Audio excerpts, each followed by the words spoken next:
Deuteronomio 8:2-3. Iyong alalahanin ang lahat ng paraan ng pagpatnubay sa iyo ng Panginoon mong Diyos nitong 40 taon sa ilang, upang kanyang pagpakumbabain ka at subukin ka, upang malaman kung ano ang nasa iyong puso, kung iyong tutuparin ang kanyang utos o hindi.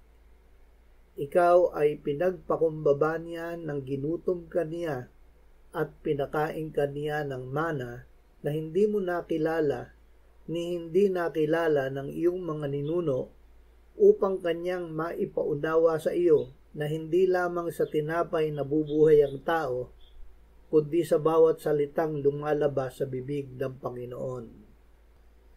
Hindi ginutom.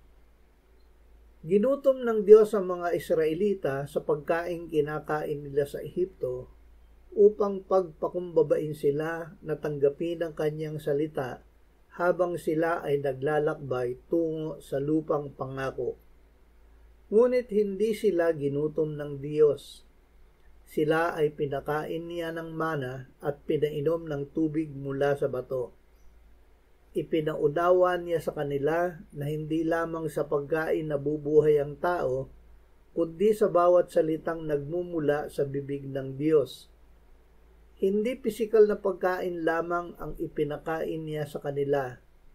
Pinakain niya sila higit sa lahat ng espiritual na pagkain.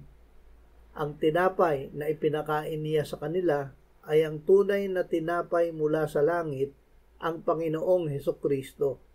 At ang tubig na ipinainom niya sa kanila ay tubig mula sa bato na sumunod sa kanila, ang Panginoong Hesukristo.